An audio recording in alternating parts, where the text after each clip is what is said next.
Hello and welcome to Journalism with myself, Rob Chadwick, Nick Copson and Bill Martin. This is the first of hopefully many podcasts which will be about local journalism and journalism as an industry in total. And we'll see where we go. There's not going to be massive agendas other than maybe one question each week, and I'll come to that in a minute. But first of all, let's introduce the team. Off you go. Hi, Rob. Hi, Bill. Hi, listeners. My name's Nick. I'm a marketing man by trade, but I've spent 20 years prior to now working at the forefront of news media in various cities around the UK, mostly in management roles. So I feel I'm well placed to talk about how the industry has evolved over that time and probably where it's heading as well. So I'm looking forward to these chats with you guys. Sounds good. And what about yourself? And Bill? Hi, both of you. Hi, everyone out there. Yeah, Bill Martin. I am a journalist by trade. I've been a journalist since I left university a very, very long time ago. I worked nearly all my career in the regional press, mainly in the cities of Exeter, Norwich and Plymouth, with a brief sojourn in what used to be called Fleet Street and still known as Fleet Street. I rose to the heady heights of editor. I have a couple of titles, and I was an editor-in-chief for the last perhaps decade of my career. Editor-in-chief with which newspapers? I was with Reach at the time, so I was editor-in-chief of Reach's Southern titles for the last 2 years before I left. So just so we're clear for everyone out there, what does an editor-in-chief do? Well, I think we'll probably cover a lot of that probably in today's conversation, but I would say for the last 15 years of my career, I did very, very little journalism. I was essentially managing change. So when I got involved in the actual journalism that was going on, it was only when something had gone pretty badly wrong. So an editor-in-chief was strategically directing and leading change, mainly from print into digital. But also in print production methods, digital technology, you name it, there was an awful lot of change. And I think in my career in journalism, which is 34 years, I probably was part of and oversaw parts of probably, I'd say, the greatest period of change certainly in local journalism in the UK. 34 years in the industry. What about yourself, Nick? 22 years in the industry. So we've got plenty of experience around the table. The reason I'm here is because I can work the buttons on the knobs and things like that. And I teach journalism at Exeter College. We'll take it from there. I'm mainly going to ask questions and occasionally try and just nudge people in the direction of something a bit more controversial. You've got opinions, Rob. I want to hear those opinions. Occasionally, I'll don't hide them. Don't hide them away. Absolutely. So today's episode is called "Whatever Happened to Our Local Newspaper." Basically brought forward by Bill, who suggested it as an idea, which I thought was a good idea. Bill, do you want to tell us why you wanted to discuss whatever happened to our local newspaper? Well, I think when I first went into local newspapers, the first paper I worked for was a weekly called the Tiverton Gazette. I was 22, so that would have been in the late 80s, the late 1980s. And I would say that local newspapers or regional newspapers were probably in their heyday. As was the national printed press, I would have thought. They were extremely powerful, exciting, vibrant parts of the community. We had huge numbers of staff. I mean, I look back with very fond memories at these massive newsrooms. They were incredibly creative environments, and I think they were an incredible force for good in the communities that they served. I remember going up to the Herald offices out at Derriford, and what a building that was. Massive, with hundreds of people working there and stuff at the time. I think it must have been the 90s, and I think it must have been sort of mid-90s or so. It was an early 90s building. It was like a cathedral of glass, wasn't it? And it was built like a ship. It was amazing. It was an incredible building. Probably the the most incredible environment, creative environment to work in. You know, hundreds of people employed there in advertising and journalism and indeed printing. You know, we had a full colour printing press running 24 hours a day out the back there, printing not only, you know, the Herald, the Western Morning News, but also the Mail, the News of the World. All sorts of national print contracts were being run out of there as well. You gave a tour to the students at the time, and we went down to the print room, and it was something spectacular. It really was. Anyway, back to the focus of the episode. So I think it's best if we set off by saying, what is a local newspaper? What are we talking about when we mean a local newspaper? Are we talking about the advertisers that come through the door free once a week?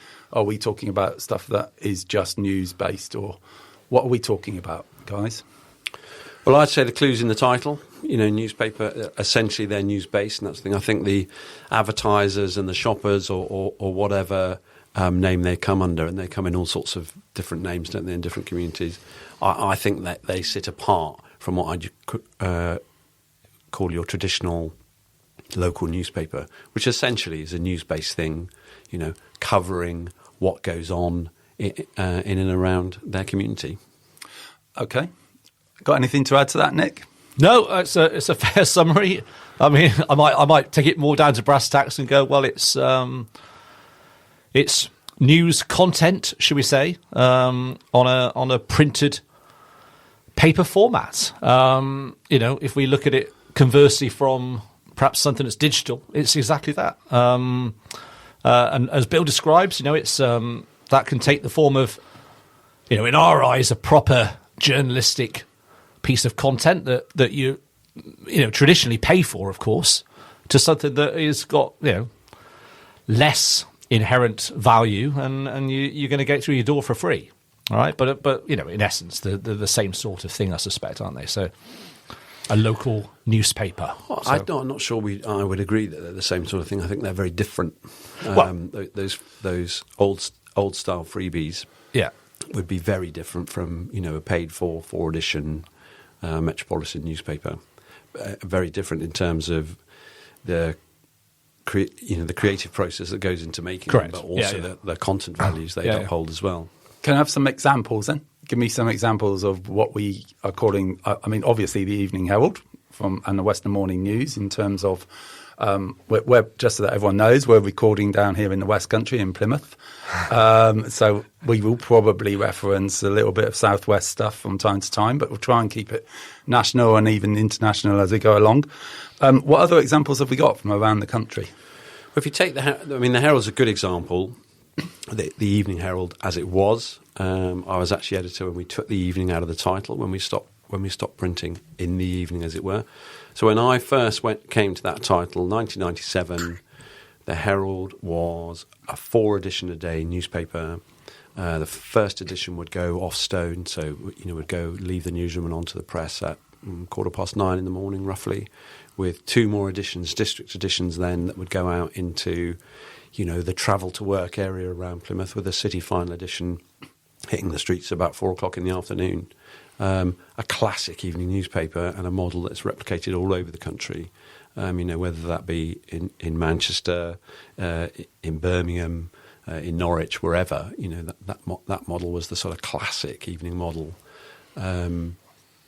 which would be the sort of best example, and probably those are the titles that have been most affected by the change that has happened in the last 25 years, I'd say. Yeah, where it's hit on most, and what we talk about in this podcast is often in the larger cities, more metropolitan cities, in often cases where the local demographic, should we say, in those places are sometimes quite transient.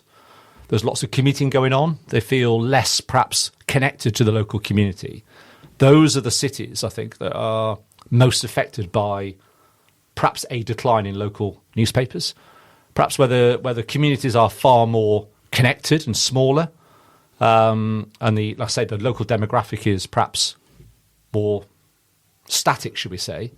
That decline is less felt, I think. So they were more popular in places like Plymouth and Norwich and maybe Stoke or somewhere like that, which has a kind of population that lives there and kind of owns the place and feels like they are part of the demographic of that place, as opposed to just working there or just being someone who's passing through there as part of a career and stuff. Yeah, local papers are very similar to football teams. Yeah, That's what I had in mind when I was explaining it. Yeah. If there's Norwich is a great example. So Norwich City, forgive me if there's something else going on, but certainly when I was living in Norwich, the only show in town in terms of top level sport and on a Saturday afternoon, it felt like, obviously they didn't because Norwich is a bit bigger than that, but it felt like everybody went to the football when the Canaries were playing at home. And back then, in those days, it also felt like that everybody bought the evening news, the Norwich Evening News. It probably did. It seriously felt like that. It wasn't everyone, but that's what it felt like. And it was relevant, whereas I think football's probably grown in relevance, hasn't it, in terms of being beacons of identity in communities like that. I don't think newspapers have. I think they've definitely declined for all sorts of reasons that we're going to discuss. But that's what they were like, and I think relevance is more important than popularity, if you know what I mean. They were popular because they were, well, sometimes they're very unpopular, but they were always relevant. Yeah. So you mentioned, everybody read it. Did everybody who read local newspapers back then? We're talking about sort of late 90s, early 2000s, and who tends to read local newspapers now?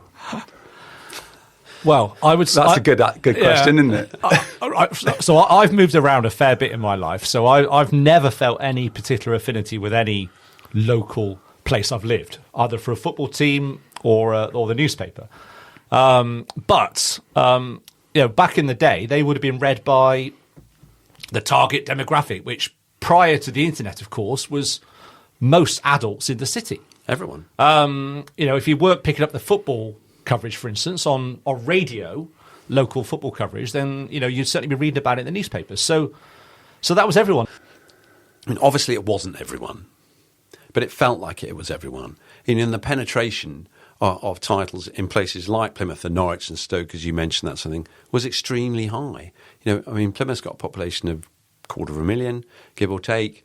When I first came to Plymouth, 97, you're selling 65,000 copies of the paper every night. An average of something like 2.8 people read that, so you can do the maths. But it felt like everyone was doing it, and certainly that was the way Plymouth spoke to each other. That was the way Plymouth communicated messages. I remember really clearly, in terms of, obviously, I've been a football fan all my life, and you used to find out about injuries by looking at the back page of the Herald on a Friday or a Saturday before the game on the Saturday. Now you're always looking on the internet to find out what's happened to whichever player has had an injury the week before, Joe Edwards or whatever, basically. So it has changed entirely, and there are myriad ways of finding that information as well. There's lots of Argyle fan forums, lots of Argyle news forums. It's not just the local newspaper that you can find that information. In fact, quite often, it's not the local newspaper that you find that out of, isn't it? It's quite interesting that, in actual fact, the sport, I feel, and we're talking about local news decline here in general, but sport particularly is one of the areas most hard hit by this, I think. The availability and information, and also the voice, I think, of people who have got an opinion in regard to either a match report or the performance of a team or the breaking news of a player's injury, all that sort of stuff. You can access that everywhere now, right? You do not have to wait, and you don't want to wait, crucially, for the next day's edition to find that information out. No, absolutely. And you can see it's gone to a whole new level in the last week, hasn't it, in the States? Yeah. Elon Musk said, yes, after Trump's win, you are the media now. So he's talking to people now. He's telling everyone, you are now part of the media. It's not the established elite anymore. Everyone's got a voice now. Everyone can publish something. Yeah. And we've seen that grow and go through our time, haven't we, Nick? And football's a great example, really easy one to understand. And Rob, you're right. You used to have to go to the paper because the paper would have been able to go to the press conference because it was accredited, etc., etc. All that sort of formatted information spreading now has gone. Football clubs have their own media departments. Most football clubs, I think, now are mainly interested in controlling that information themselves. But what's sprung up around that is a whole load of, fan-led, publications in some places where the football teams are really big, Yeah. and that sort of thing, or certainly forums And YouTube websites, channels and YouTube podcasts channels. like we're doing now. There's a voice everywhere, isn't there? Yeah.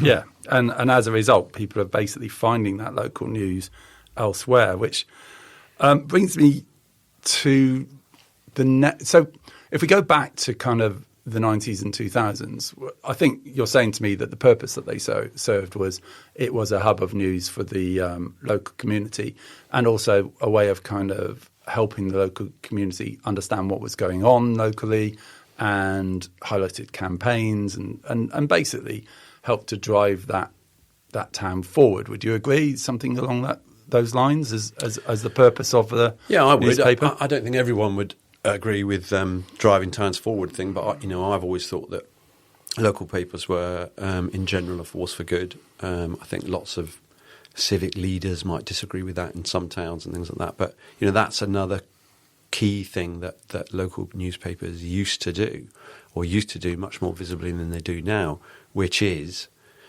shine a light on or challenge authority in those communities. Hold people to account. Yeah, hold people to account. There wasn't a court in Exeter, Norwich or Plymouth, the three cities I worked in, that the organisation that I was working for wouldn't have had a reporter sat in. So at Norwich Crown Court, for example, back, what was that, in the mid-90s in Norwich, wouldn't just be us there. I was working for Eastern Counties newspapers then. There would have been a report from there would have been a report from the BBC, there would have been a report from the Independent TV, there would have been a freelance reporter there. You'd have 6 or 7 journalists sat in Norwich Crown Court on a Monday morning. all from the local area.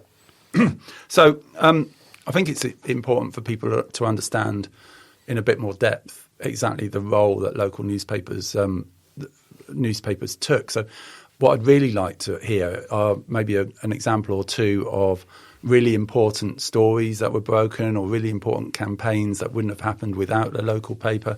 Have you got anything you can share with us along those lines? Well, I think there's lots, and I mean, hundreds, thousands probably that you could pull in from all around the country. But you can easily find evidence of campaigns that newspapers have run to save particular parts of hospitals, or to stop a care home being closed down, or you name it. They're small. They seem like micro issues, in the sort of big global world that we live in now, aren't they? But they are important local issues. And there will be those sort of decisions being made now around, building on land here, or putting a wind turbine up there, or shutting down this care home and that sort of thing. I think that these days a lot of those decisions will be being made completely out of the public spotlight. Yeah. So council meetings are happening, decisions are being made. There's no one there who's reporting on it in a centralised way. It might come out somewhere on the internet, but are people taking any real notice of it? Slightly different in the terms of councils, because there is this sort of groundbreaking project that the BBC have done with some local media companies, the Local Democracy Project, they're called. So those organisations together are employing local democracy reporters to go and do exactly that sort of job. So councils don't completely escape the scrutiny of independent journalism. Do you know what I mean? But in general, it's certainly less. And I think in terms of communities on their own, if a community in a far-flung corner of Stoke, for example, wanted to campaign against 500 new homes being built on the edge of their village or something like that, I'm not sure there's the local journalistic might now to go and support a campaign like that, or even the appetite to do so.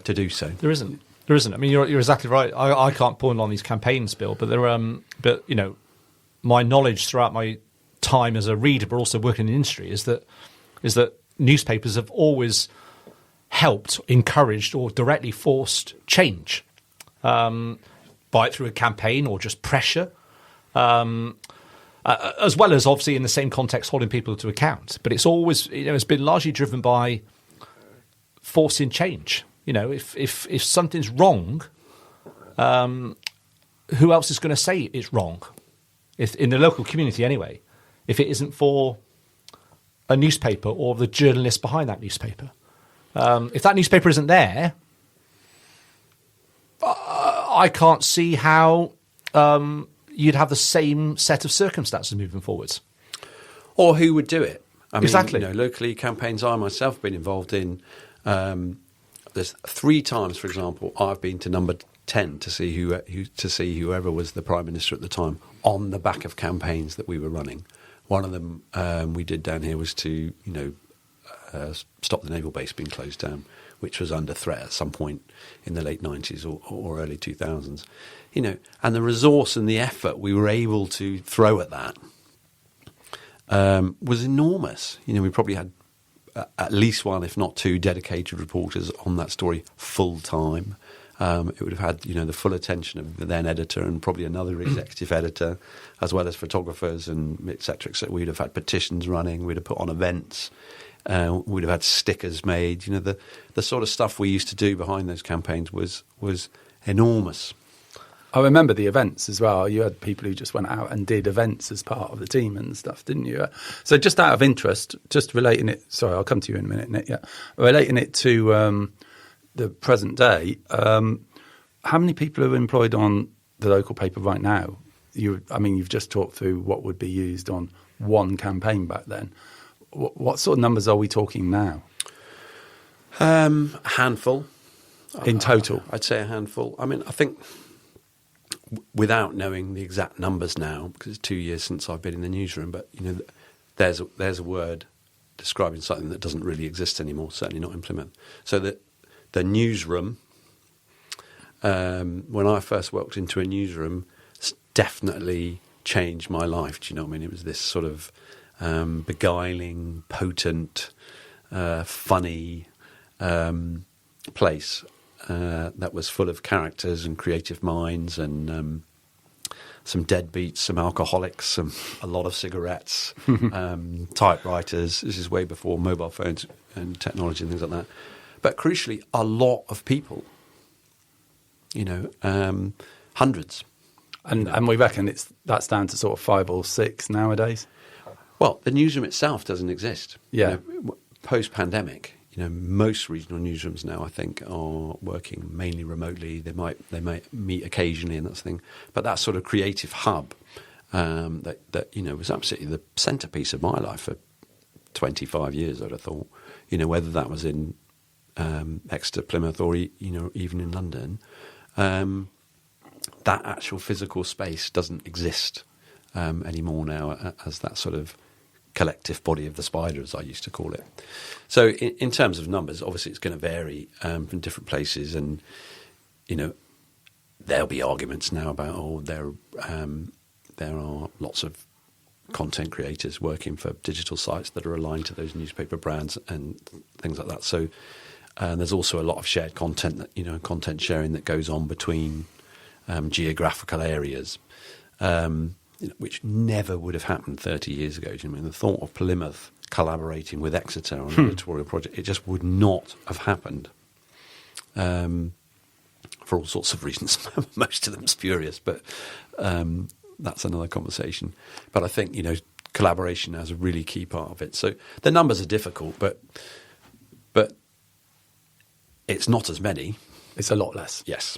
What were you going to say, Nick? Well, I was just going to make an example point, I think, really, of a piece of information I found out when I was prepping for our chat, which was around, the concept of being a force of change and campaigning, and that it was more about just the implications of a lack of local press, which was apparently after the Grenfell Tower fire, which killed obviously 71 people. The nearest local newspaper was the Kensington Chelsea Chronicle, right, which apparently closed in 2014, and the whole area was essentially a bit like what you're just saying there, Bill, which was basically covered by one journalist working from a hub of surrounding areas, right. So the implication is that if there was more journalists on the ground during that period, as you would expect, certainly historically anyway. Those journalists would have picked up, those reporters would have picked up some of the voices of the people, the residents living there prior to that, which apparently were not quiet at all. Yeah. But there was nobody amplifying that voice beyond the confines of perhaps social media and Twitter and God knows what else. There wasn't enough reporters to cover it and to even listen or even be there. So, I think that's quite a sort of a damning sort of verdict on, what happens if you haven't got local press. And therefore a local newspaper or even the same could apply to a website, to be honest, but there's not enough people generating the content to support it. Again. And as a result, you end up with an inquiry 4 or 5 years down the line, which is Correct. really anemic and kind of doesn't really let the people's voices be heard in the moment that they need to be heard, and et cetera, et cetera. So I think we've really explained why the local paper was really useful and important. So the big question, what we're talking about today, is what has happened to them? What's the situation now, and why has that happened? Who wants to take that to start off with? Well, what happened a long time, and there's many, many reasons for this, I'm sure we'll talk about them, is that people stopped buying them. And is that the internet? Is that predominantly the internet? That's one of the reasons. I mean, I would always say there's two reasons. That, the internet was a game changer for newspapers. It was the smartphone that was the real kick in the nether regions, if you know what I mean, because that really changed behaviour beyond all belief. When you can walk around with everything you need in your pocket, that was a big change. So that essentially what's happened, is that, newspapers, particularly local newspapers, have been faced with a massive wave of societal change that's been led by technology. And but the bottom line is why they seem to be less relevant, and they're still around. Don't get me wrong. Newspapers are still around in most areas, although I think increasingly there are sort of numbers of closures now. They're still around, but people have stopped buying them. There's lots of different reasons for that, but technology being the main one. Technology is the biggest one, absolutely. But it's it's a change in behavioural position of most of the world, really. I mean, I'm definitely the Western world, but I'm assuming it'll be the case in a lot of other countries, even if they're a little bit behind our curve. I think newspapers are still relevant, or the content they're producing is massively relevant. It's just the way in which we as people want to consume that content has changed beyond belief. To your point about the smartphone, when I haven't got the time in my day, I just don't have the time. We've all just got really busy. I just don't have the time to sit and digest a long format newspaper for even more than 10 or 12 minutes a day. I just don't have that time. Whereas, go back 20 years, maybe even 30 years, definitely, I had the time, and most people did, to consume and read and enjoy something like that. Now I'm literally flitting between things. I want short bursts. I want information. My attention span has gone less than a goldfish. Is it? And I think that's a change in behavioural part of society, I think. Yeah. Is it that you haven't got the time, or is it that people have changed? It feels like it's more changed the way they've consumed things, that actually they don't have the inclination to spend that much time on something. They don't have the need. The need? They don't have the need. You don't. I'm pretty sure, late 90s, early 2000s, if you had wanted to know what was going on, you needed to buy a newspaper. There was no other show in town. If you weren't embedded in reading what was going on in the local papers and that sort of thing, you didn't know anything. So the need has been removed now for people to find out anything, hasn't it? Whether that be football scores, whether that needs to be local planning applications, whether it needs to be whatever. I think the hardest thing for a lot of journalists, me included, is that once we started shining the light, and we were able to do this through, tracking the numbers online of who was reading what, and is what actually is important to readers. we always used to have a skeleton when I was editing the papers, and page 2, we'd always call it the news graveyard. You'd put the things that were dull but worthy on there, things like, oh, we ought to report that, but nobody really cares. You'd put that on page 2 because habitually people turn past it and don't read it. Well, I'm pretty sure, I know for a fact that when we started doing an analysis of all the content we were writing, when we still had dozens and dozens of journalists, a lot of it was being written, published online, and being read by very, very few people. I mean, the numbers were depressing, to say the least. So, yeah, in a sense, it was a shock for journalists, because it's a natural thing in journalists, isn't it, that they know best. You'll see that in commentary now, in newspapers and on TV, on the radio. Journalists always know best, don't they? But it was an eye opener for us to find out that. But it was also a real reflection of what people were bothered about in reality and that sort of thing, and what they wanted to read about and things like that. And it wasn't, and it's certainly changed again. People are less interested, in my opinion, in what's going on at the end of their street, than we ever like to imagine. I've just looked it up because I do remember reading an article written by a guy called David Goodhart, who is, I think, a philosopher/stroke journalist who's around at the moment. And he said, we're not in classes anymore. We are a group of people who are somewheres and anywheres. And the somewheres believe that they belong to a place, and the anywheres believe that there's no such thing as belonging to a place. And it feels like there's more people who are anywheres nowadays, and those people don't take ownership of the place. It's not that they don't take ownership, they're almost scared to be.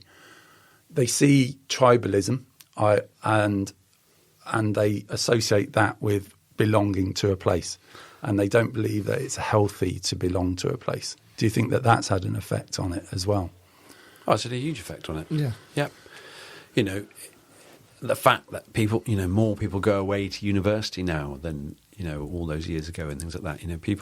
People's focus, and the very fact, and this is not just in the Western world now, is it? This is in the entire world. We can watch anything, anywhere in the world at any point.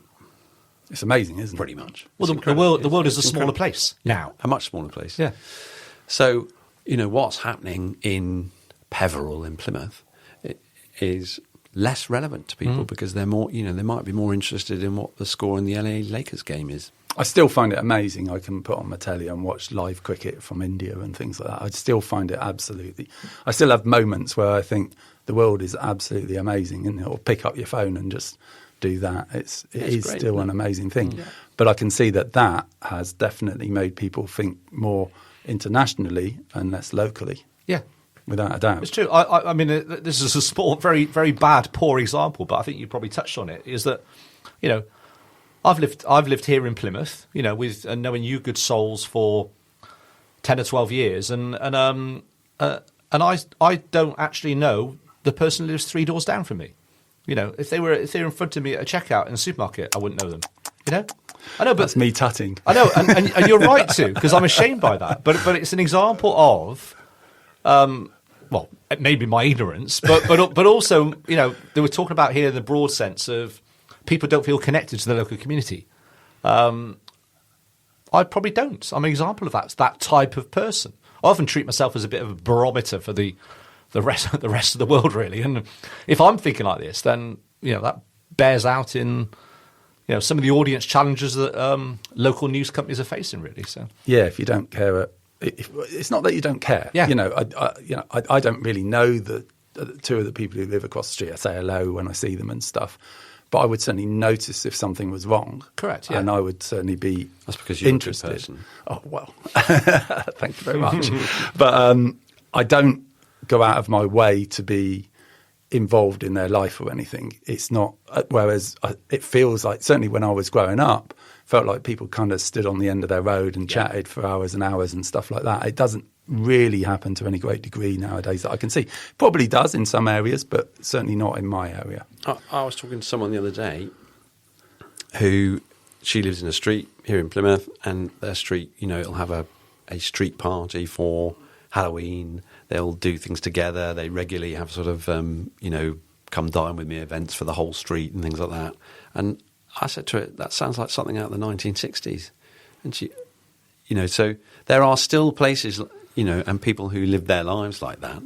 So is it because there's less and less working class people nowadays? Because that feels like people living in terraced houses in a street where they're all part of a community and stuff. And now we've all got a little bit more money coming in. We're all a bit middle class. I thought and we all kind of start now. I think we're all middle class nowadays, aren't we? I don't know. I don't know. And we've all, yeah, exactly. I think we're all somewheres and anywheres nowadays, aren't we? I don't think it's a class thing. I think it's just simply, we've all just got really disconnected from things. Social media is part of this, of course, in the digital world, but that's provided I don't know if it's crux or an ability to connect, but it also distances. It connects the world, but it distances from what's close to you, potentially locally. If you're spending all your time looking at your phone, you're not looking up and out at the world in front of you, to be cheesy about it. Yeah, my learned colleague to my left here on this podcast messaged me on WhatsApp yesterday because he drove past me. Didn't honk his horn, by the way. And to say, stop staring at your phone. And I don't know when he drove past me, but he's probably right. I was probably walking down the pavement, literally my eyes glued to the phone. Yeah. And I've started leaving it on the lounge table so I don't use it so much. So anyway, just to kind of move this towards a conclusion for today, we've established that there is a problem, that people aren't reading newspapers anymore because they're possibly a bit more disengaged with society. I think there's probably a lot more to explore about that, and we'll do that in maybe a part 2 of this. That might not necessarily be a problem. I was going to say, you got to remember that, particularly people like me look at these things through quite rose-tinted spectacles. I don't think my children would say it's a problem at all. Yeah, because they'd say, I've got the internet. It doesn't matter.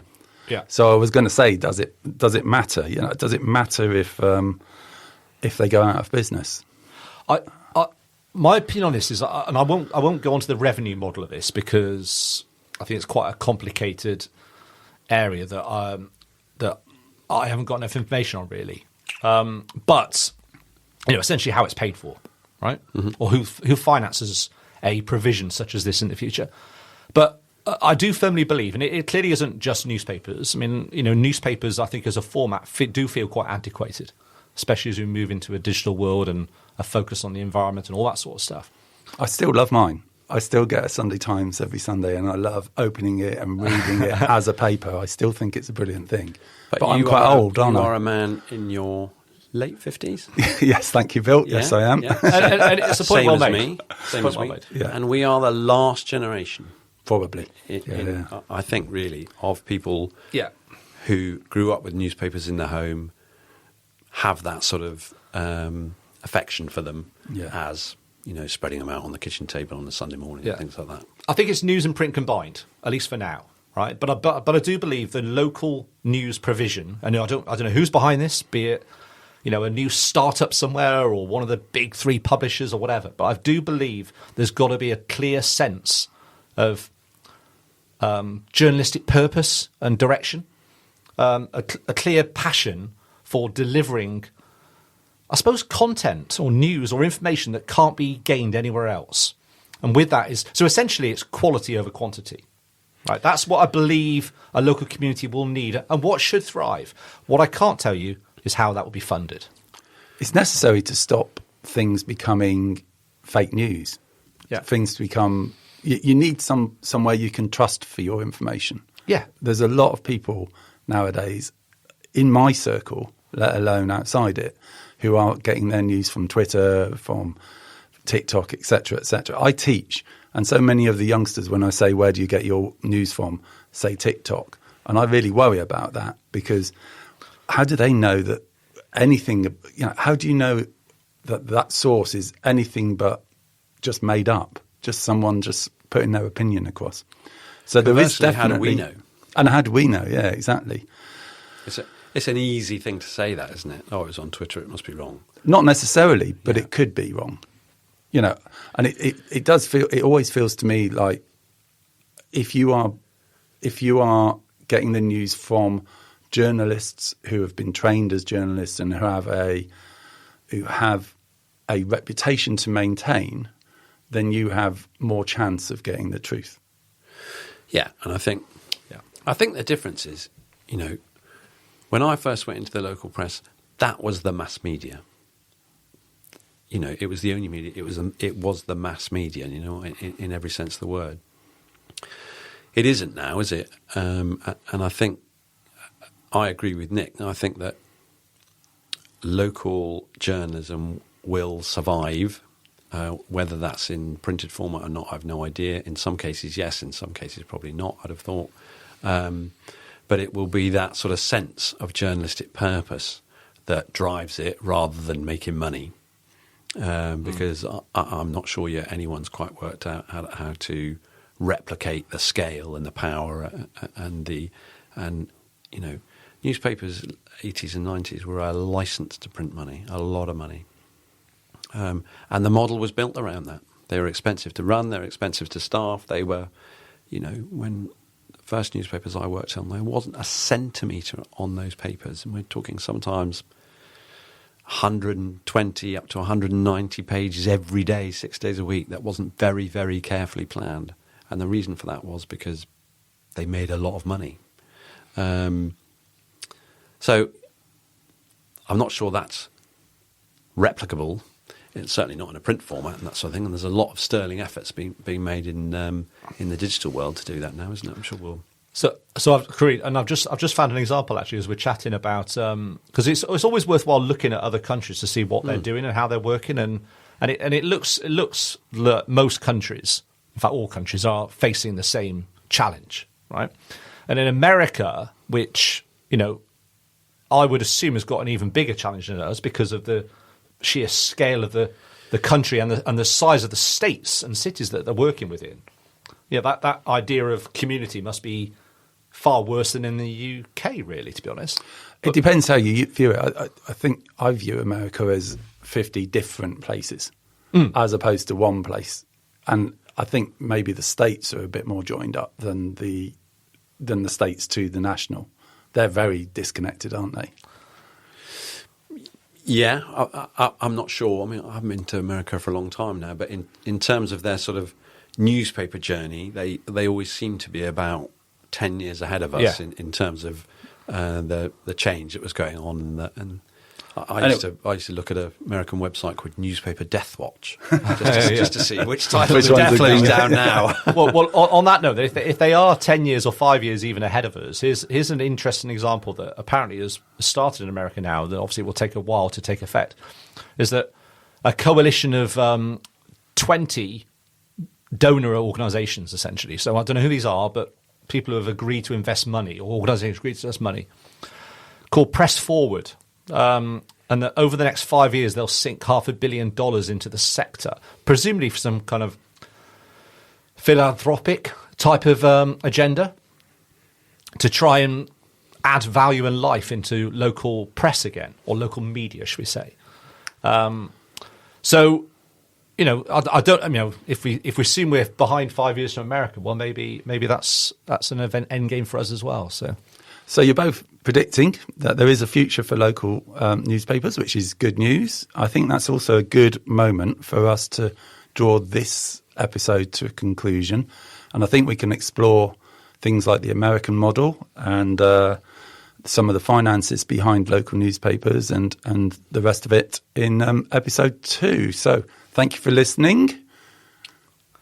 Thanks all. Thank you very much. Thank you all, and we'll see you for episode 2.